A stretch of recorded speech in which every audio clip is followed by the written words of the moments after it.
Hey guys, welcome back to another video. This time we're doing the 2022 House election predictions, so let's get right into this. First thing first, gonna fix Alaska.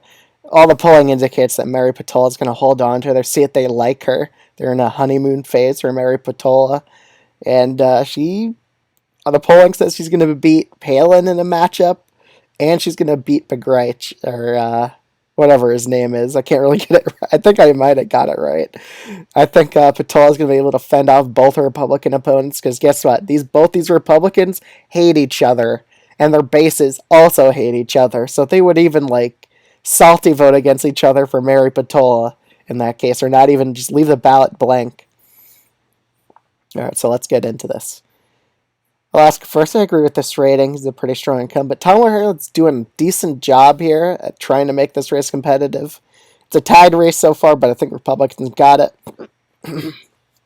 Arizona 6. Incumbent's not running for re-election, so that's definitely going to hurt Democrats' chances here. Josh Harder's probably going to win by a likely margin. It's a very Biden-heavy state. Same with Adam Gray. In California 2022, I really think David Vallejo is probably going to lose now because he really isn't moderating his image in Congress. Same with Mike Garcia. He just votes as a very pro-Trump candidate. I think this is the time where Christy Smith finally beats Garcia. Third time's the charm. Michelle Steele, I think she's going to hold on. Katie Porter's going to win by a bigger margin than this. Same with Mike Levin. Colorado 8th District. I actually agree. I do think the GOP is going to hold this district after seeing the polling here. Connecticut's 5th District. I don't think this race can be that competitive. Sydney Axney. I still think she's going to lose this race. However, polling did show, even Republican internal polls only show the Republican up by 2. But I still think the Republicans win here. Illinois 13th. I agree with this rating. Cherry Bustos seat. I think the Democrats are going to hold it. Indiana's seat, I still think Democrats are going to hold it, probably by a likely margin. Well, actually, no. Probably by 4%, I'd say they'd hold it. Kansas's 3rd District. The Democrats are lucky that they have a competitive gubernatorial race here, so this is definitely going to help Democrats be able to keep this district in their hands. Tron's District, I would say it's likely. Jared Golds in the polling shows, and this is against someone he beat before in Bruce Poliquin. He's going to beat him again. I don't see Poliquin beating him, even though it's a very Trump-friendly district. Jared Golden has done a great job in Congress, showing that he's a real moderate here. And in the future, I really do think that Jared Golden's probably going to be the next senator for Maine after Susan Collins' term is up. I agree with this rating. Michigan, Republicans really messed up in selecting John Gibbs to be their candidate here.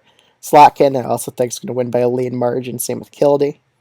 Michigan's 10th, I agree with this. John James is finally going to be represented in Congress after so many failed runs in politics. Angela Craig's seat, I think she's going to hold on. Same with Butterfield's seat. Republicans are going to be able to win this open seat here with Bo Hines. That's what the polling shows.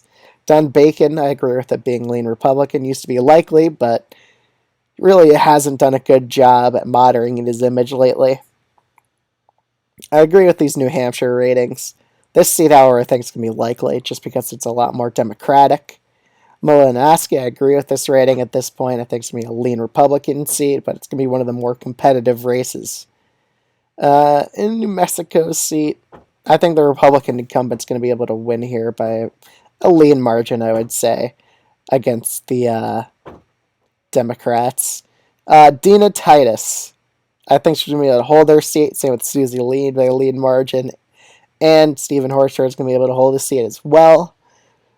Mainly because Democrats have done a pretty good job at gerrymandering the state of Nevada. They have pretty sufficient Biden wins in all these districts. Lee Zeldin, agree with this. Swoozy's seat, agree. Maloney's seat, I think it's going to be a likely district. Pat Ryan, I think he's going to be able to win by a lead margin, maybe. No, even likely. He's a pretty good performer in that special election. Mark Molinaro versus Josh Riley. The pollster that's showing Molinaro up right now by 7. They got the special election wrong. They said he was going to win by 9, and it ended up the Democrat winning in that district. So, I don't really trust that polling organization, which is why I think the Democrats are going to be able to beat Molinaro, considering this is a lot more of a Democratic-friendly seat than it was in the special election. So Democrats are going to be able to hold this district. John Katko's seat, I think the Democrats are going to be able to hold this district as well. Steve Chabot, I think he's going to win by a lean margin, even though it's a very Biden-friendly district. Marcy Kaptur in Ohio, 9th. Republicans kind of gave up at winning this district because of how controversial their candidate was. He lied about his military service, which is a really bad look for a candidate. Republicans are going to be able to hold this seat. It's only a Biden-won district by 2.8%. Kurt Schrader's district, I think it's lean Republican here. Or no, lean Democratic. I think they're going to be able to hold off the Republican here. Even if it's someone who's more left-wing, it's a Biden-won district by 8.8%. It's not going to be that competitive. Oregon 6, I also doubt it's not going to be that competitive. It's a 13.2% district. I'll be shocked if it's lower than that. Sudan's Wild District, I agree. It's a lean Republican seat for sure. Matt Cartwright, I think he's going to hold on.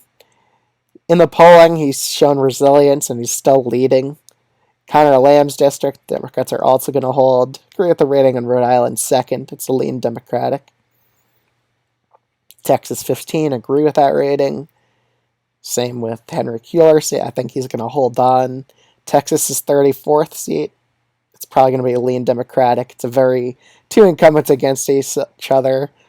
Maria Flores, she's probably going to lose in this district against the Democratic incumbent. Elaine Laurier's seat, I think Republicans are actually going to be able to flip this seat. It's only won by 3.1%. Svanberg is going to win. Same with Schreier. Ron Kind's seat, it's definitely going to go to likely Republican. So let's look at the final totals here. Wow, very close. Much closer than I was expecting. So Democrats only get 215 seats, very close to holding their House majority, while Republicans have 220.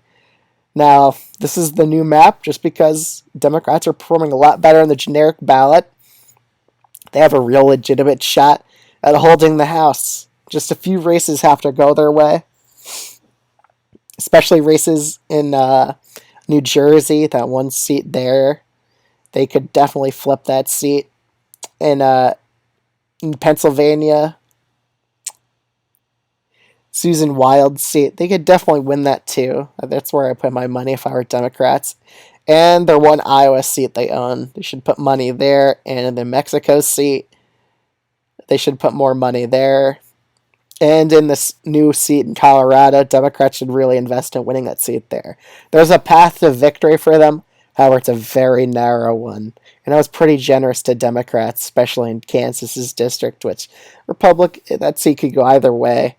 But I'm only putting it with the Democrats because they have competitive governor race in that state. So that's my election prediction. If it was the House election was held right now. So let me know what you think of this video in the comments below. Like, comment, and subscribe, and I'll see you guys in the next video.